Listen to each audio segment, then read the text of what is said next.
Hello everyone, factoring into today's first video, we're doing the third summer 2020 Analogues update for today's first video, and that's going to be a bit of a QBO special, so I'll get on that for you in a moment.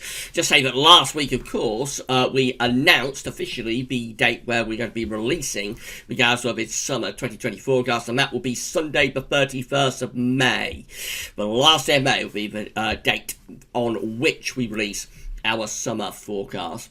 So yes, I'll get on with the third summer 2020 update for you in a moment. Just to say that we're going to have Quasi-Biennial Sunday Roundup coming up for you this afternoon, or just after lunch. And then after that, we'll have this month's ECMD, Metro France and DWD long range update. And that's going to be looking at where the next few months going through the spring and into the summer.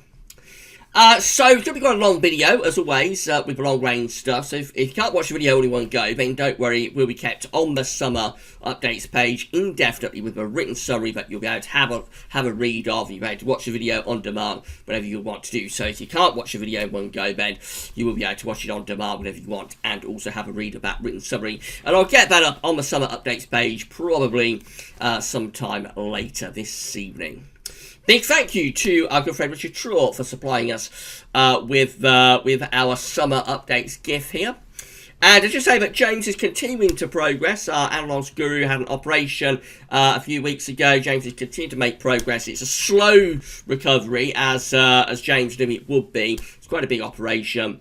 But James will be back with us when he feels up to returning, and that'll be sometime in the future, I think. But let's all wish James a continued, ongoing, good recovery. Right, so let's get on with it then, and we're going to start off doing a little bit of pattern matching first of all. So this is going to be a QBO special, but I thought we'd have a little look at some winter pattern matching to start us off. So remember, with pattern matching, this doesn't make up part of the summer forecast, actually. So I think it's interesting to have a look at the summer pattern, trying to find other years that had a summer pattern, but it is very subjective, and so it can't make up the summer forecast ultimately. We can't make up part of the summer forecast because it's not fact. It's not like a factual thing in terms of the central temperature, for example, or in terms of England and Wales precipitation, or the fact that you're going to be a certain QBO stage or whatnot. So it's very subjective, but these are the best pattern matches that I could find to winter 2020. So this is how winter of 2019-20 looks from a 500 millibar sort of reanalysis perspective. It tends to have above average heights to the south. It tends to have quite a lot of below average heights up to the north around Greenland and Iceland. And, of course, we bring in a strong westerly flow. It's a very zonal setup, very westerly. Notice we have a ridge on the eastern side of America as well. That keeps these parts of the states quite mild as well through this winter. So it's mild on both sides of the Atlantic. And it's just a very westerly and Atlantic-driven and unsettled winter. So these are the closest patterns that I could find. Let me know in the comments which year you think are the closest matches. So this is winter of 1868, 1869. This is the mildest winter on record. It has the above average heights to the south and to the southwest. It has the below average heights up to the north and the northwest. It does have a bit of ridging over on the eastern side of America as well. It has us in that long fetch west southwesterly. What do we think about that? I think there's a similarity. Again, you'll never get 100% like for like. You'll never get 100% total match, but I think there is a similarity there, certainly for the Atlantic and for Europe anyway. So that's 1869. The next one I could find that's kind of similar was 1920. So it's our winter of 1919, 1920 looks. What do you think about that comparison? So again, it has a deep area of below average heights, low pressure in the North Atlantic around Greenland and Iceland. It has above average heights extending in from the Atlantic into southern Europe. It also has a bit of a ridge over on the east side of America, a little bit further southwards though, and again quite a west-southwesterly type flow. This is another unsettled and also very wet winter in 1920. What do you think about that? I think again there is a similarity. It's not a perfect like for like match, you'll never get that, but I think there's a similarity there between 1920 and 2020. And then we got 2025. Less keen on this one. 1925, I should say. So this one, again, deep low pressure in the North Atlantic. That's okay. Also has ridging over towards the east side of America. That's okay as well. Where it's a bit different is that the ridging in Europe is kind of like more across central and eastern parts of Europe. So it's a very unsettled winter. It's also a mild winter.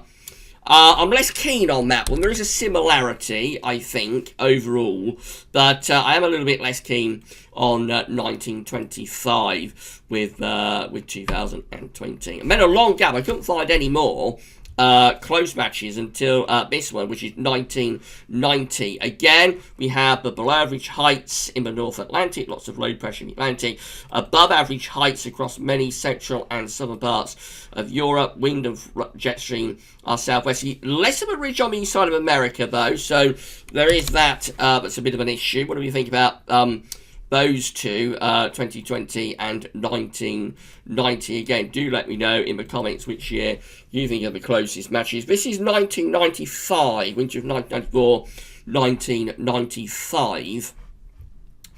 This one, again, very, very unsettled. Below average heights out to the north and to the west, and then above average heights extending in from the Atlantic into Spain, and then on into central parts of the Mediterranean as well. Ridging over on the east side of America is a bit further northwards this time, but for us it is broadly similar type pattern, really, with winds again in from the west or from the southwest. What do you think about that as a pattern match? Again, I don't think overall that's too bad a match, really.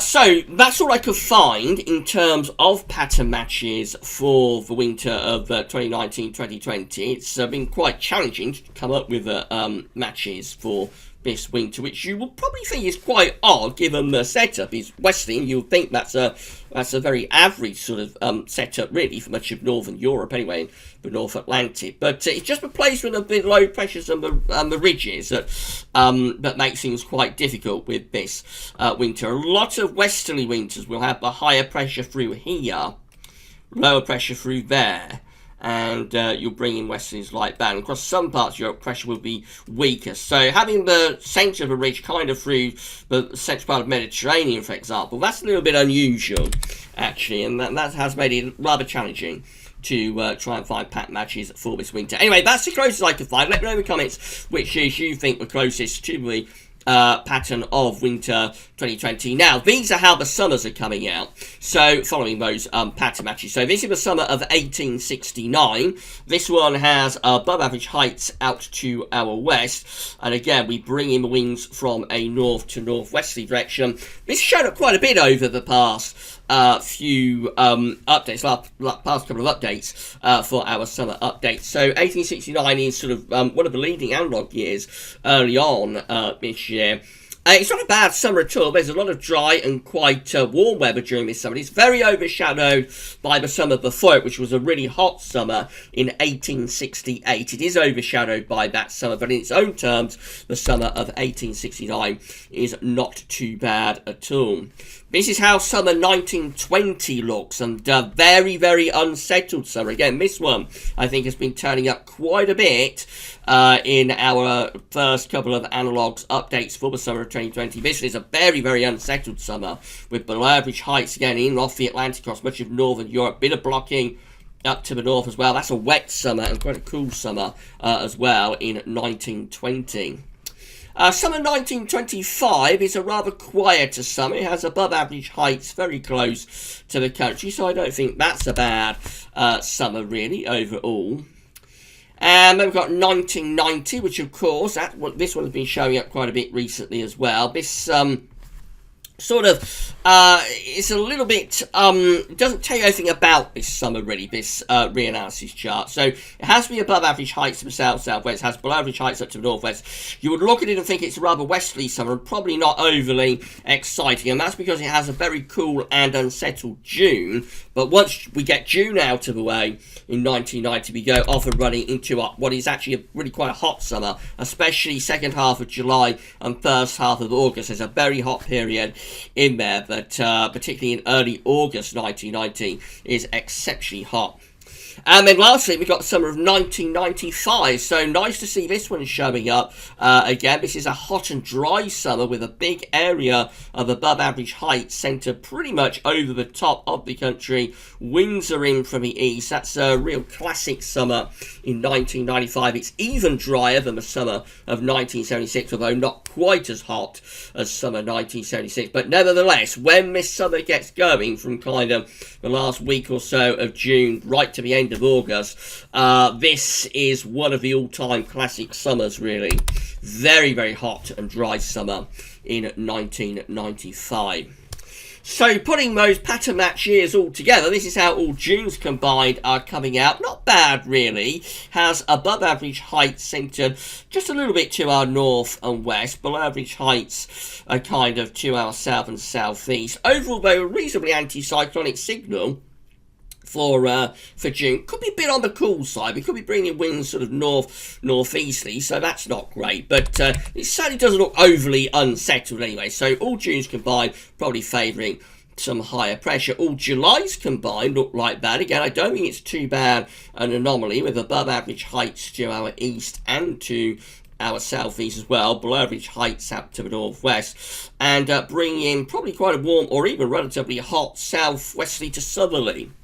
So I think that's a reasonably hot and dry, or very warm and dry month that could be signalled there for July. And then August gets even better as we find a big area of above average height setting up pretty much over the top of the country. Bear in mind, I have got 1995 here within these analogues, and also 1990 as well. They are both hot Augusts. So from a pattern match perspective, possibly favouring a rather hot and dry August. And that's how all summers combined are looking following our winter 2020 pattern matches. And again, it is a rather anticyclonic signal, so not a bad sort of set of analogues there at all to start us off with this video. Really, that's just a bit of fun, though. As I say, it is quite subjective pattern matching. So again, it isn't factual, so to make up the summer forecast, we need factual information. So it's a bit of fun, and it is of interest to see which years are coming out closest in terms of the pattern and being able to project forwards into the summer. It is of interest, it's quite a fun thing to do, but that shouldn't be taken overly seriously. I'm going to pause the video there, and when we get back, we'll get onto the main part of this third summer 2020 update, which will be looking at the QBO, the Quasi-Biennial-Oscillation. And this will form quite an important part of the summer forecast when we come to release it on the 31st of May, of course. But I'm going to pause the video there, and I'll see you back in around 2 seconds' time, so see you very shortly.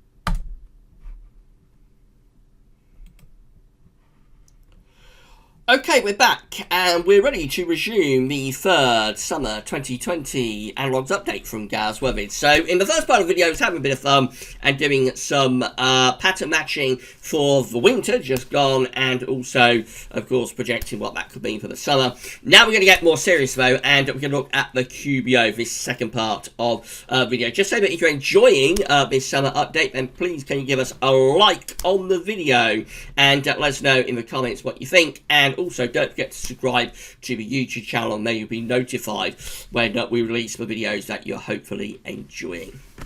Right then, so let's deal with the QBO. So the Quasi-Biennial-Oscillation is just an index that reflects the atmospheric state, really, and depicting the cyclical strengthening and weakening of the zonal westerly flow. So when you're in an easterly QBO, and that's depicted by these negative numbers, for example, 1963 is an easterly QBO year, at least the first half of it, including that tremendously cold winter, 62, 63, the daddy of cold winters. That is an easterly QBO, certainly first half of the year. So you see these negative numbers that we have here through the first half of 1963. That's depicting the easterly phase of the Quasi-Biennial-Oscillation. Conversely, the westerly QBO is that's like a weakening of the zone westerlies, if you see what I mean. So when you're in an easterly QBO, you weaken the zone westerlies, but conversely, when you're in a westerly QBO, you will strengthen your strength from the zona westerlies. And we can see that, for example, 1967 has a westerly QBO going on through the first half of the year, and you see these positive numbers just here. That is the westerly phase of the Quasi-Biennial-Oscillation strengthening westerly flow. And yeah, so it's like a cyclical strengthening and weakening of the zona westerlies, you see what I mean? It should be very, very consistent, like a heartbeat or a pulse. It should be a constant waxing and waning of the zona westerlies.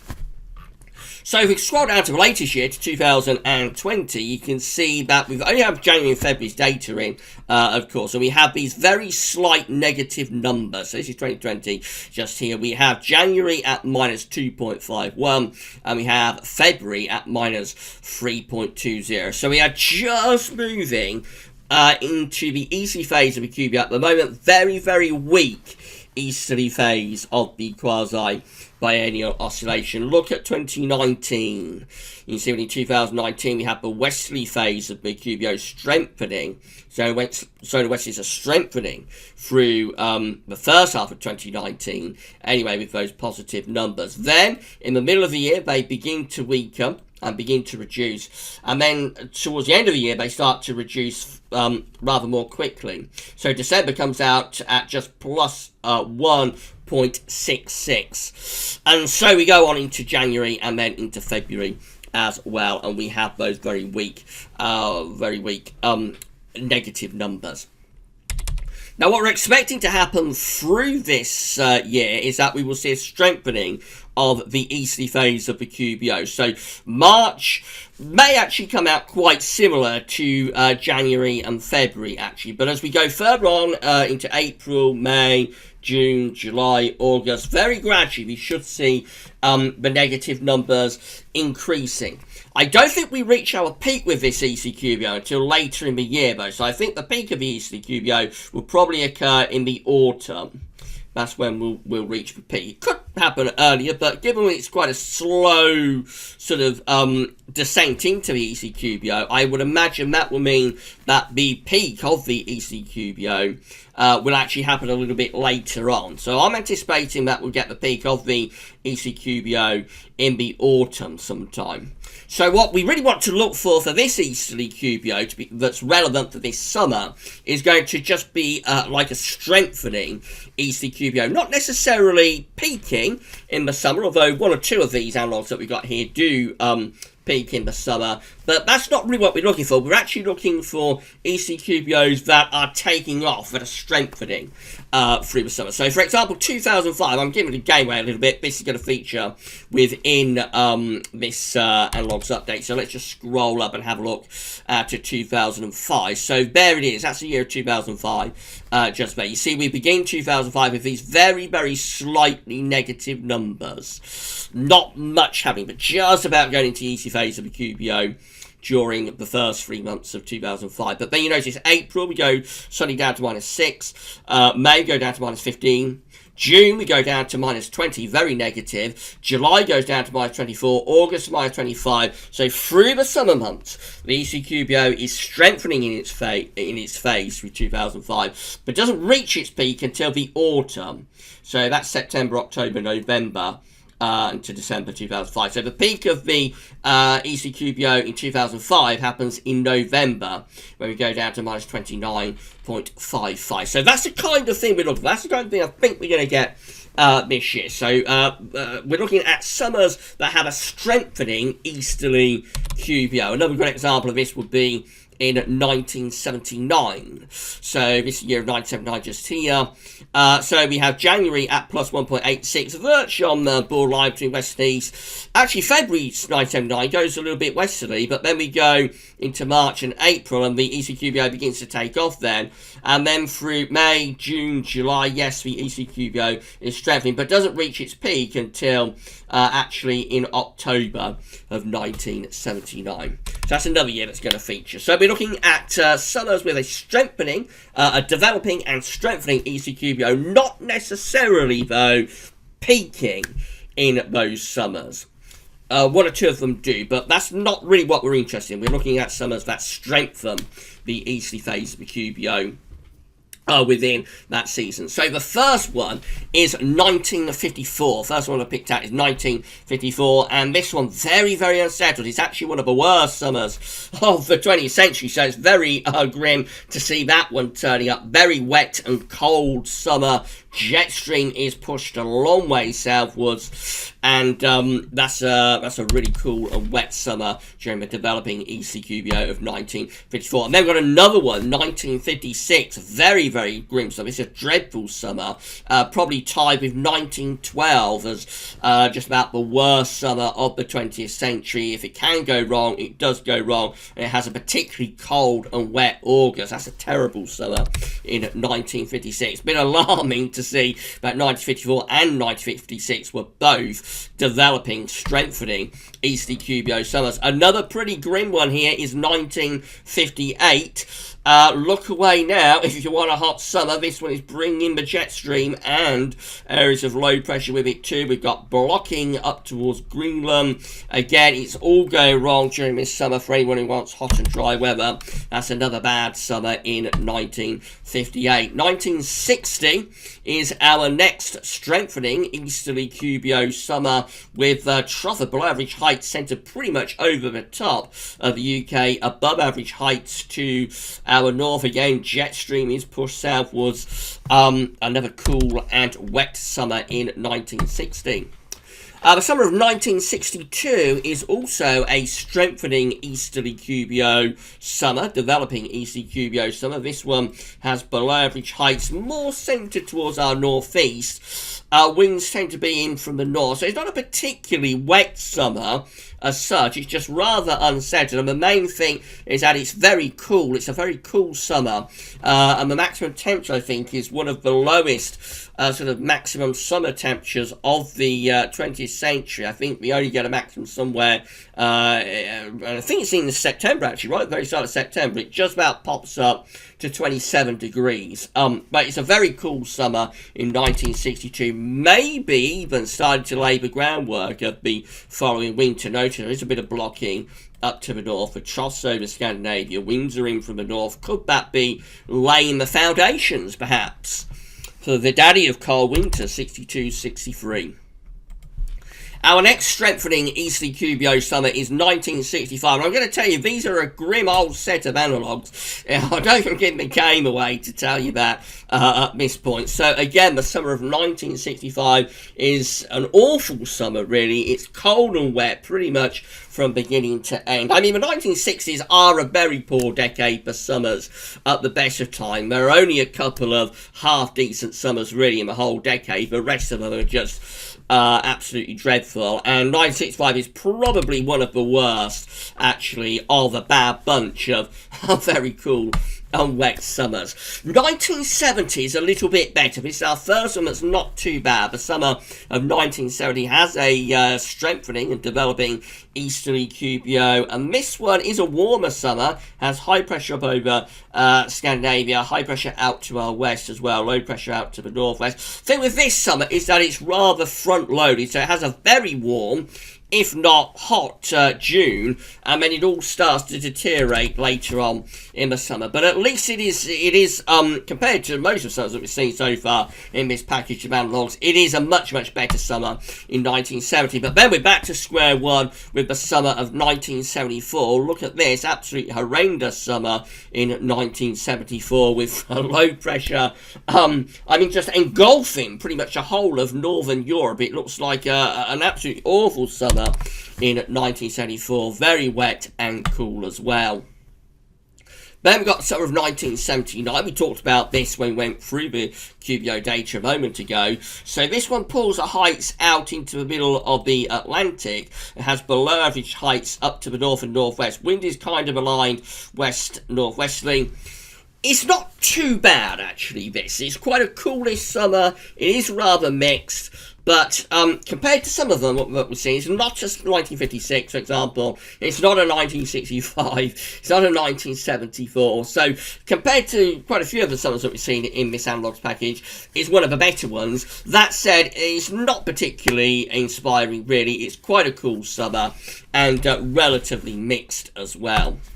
Our next strengthening easterly QBO summer is 1981. This one is a bit of a strange summer, really, in that it's cool and dry, has above average heights out to the west and below average heights to the east. So the Atlantic is blocked off. There's not all that much rain. The only thing with it is that we bring in a lot of northwesterly winds, so there's a lot of cloud and relatively cool temperatures. But again, compared to some of the summers that we've had in this Analogues package, it isn't too bad. And August is actually, 1981, is actually relatively warm. Quite a warmish August. So that's one of the better summers, I think, 1981.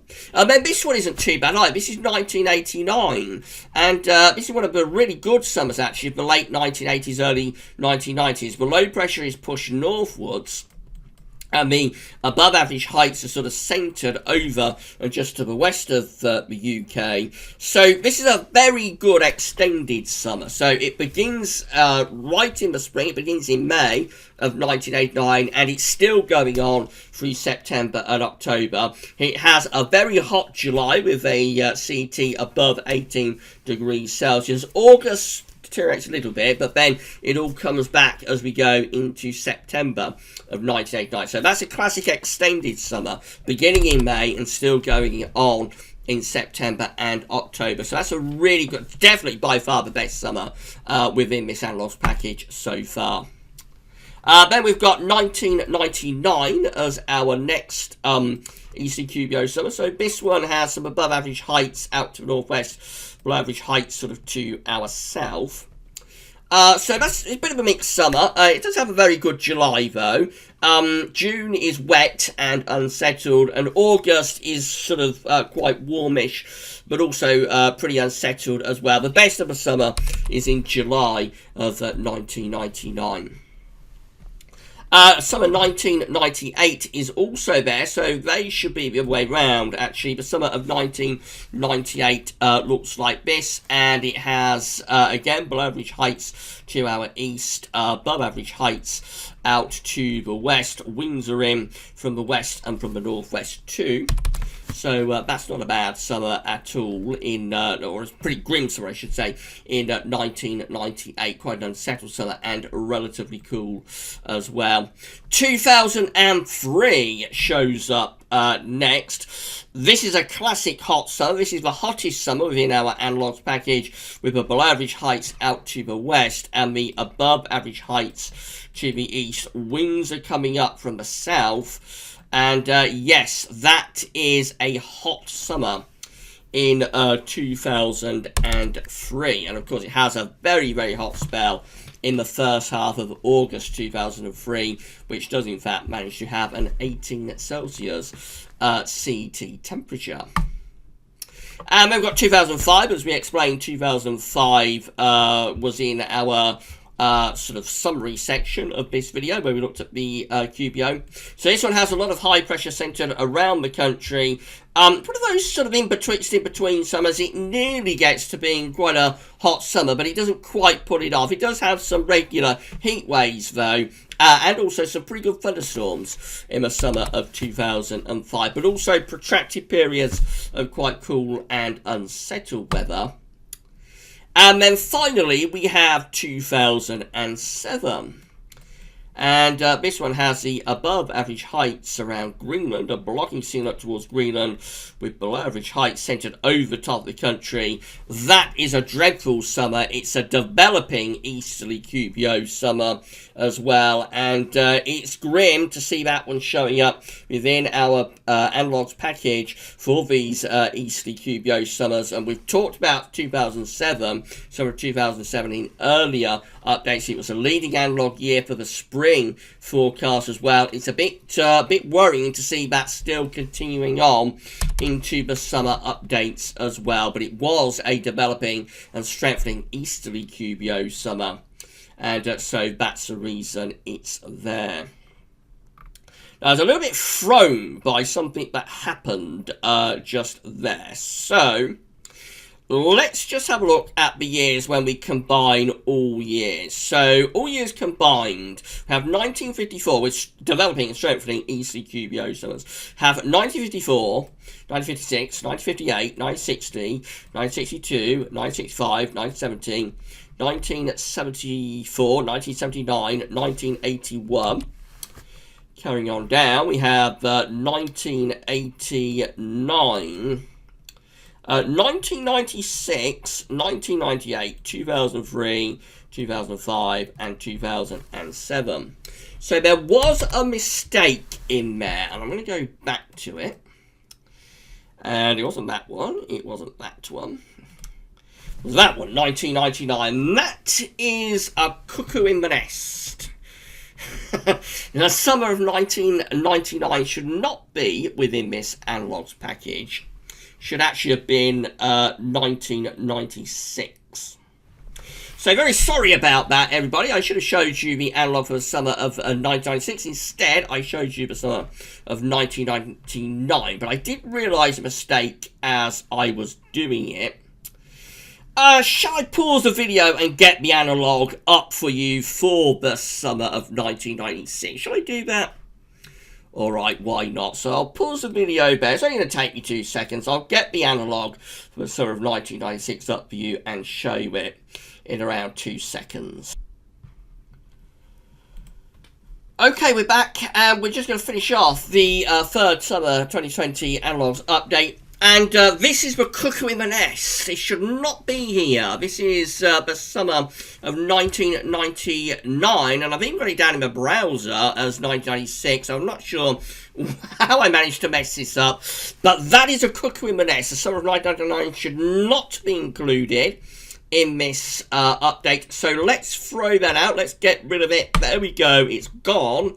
And there is the correct analogue. This is the developing easterly QBO summer of 1996. It's not a bad summer, actually. It has below average heights out to the northwest. It has above average heights to our west-southwest. Just a rather mixed summer. It's very overshadowed by both the summer of 1995, which is a classic hot summer, and also 1997, which does get very hot in August. It's a bit of a forgotten summer, but it's not a bad summer, really. 1996 has a lot of warm weather, and it has quite a lot of dry weather as well. Regular heat waves, but also cooler interludes, and it's my kind of summer, that really. Plenty of really good thunderstorms as well, and I have fond memories of the summer of 1996. Right, so you've already seen this chart, of course, putting out all of that together, and we have shown you now all of the correct analogue years, and we threw out 1999, which was a cuckoo in the nest, and definitely shouldn't have been part of this. I don't know what it was doing there, but at least I twigged it when I came across it as I was going through the charts. So these are how all tunes combined are looking. When we put all of those developing, strengthening easterly QBO summers together, we tend to get below average heights out to the northwest. We tend to have above average heights to our east-southeast, with sort of flat west-southwesterly. So it's not a bad indication, really, for June. It would bring a reasonable amount of dryish and quite warm weather to the south and to the east, probably more unsettled to the north and to the west.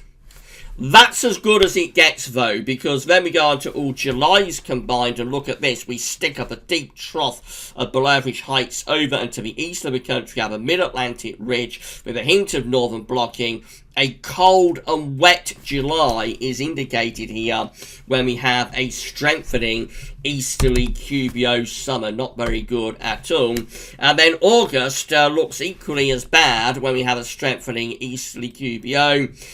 So in August, again, low pressure tends to be centred pretty much over the top of the UK and Northern Europe. The blocking signal up towards the Arctic is increasing as well, if anything, through August. And just looks very, very unsettled and really cool and potentially quite wet in August. Bear in mind, there will be years that are deviating here. For example, we know that within this Analogues package, for example, we've got 1989. That's not a bad summer. We've got 2003, which delivers a very, very hot August as well. So there are going to be deviations. This is the general, though, picture when we put all of the years together.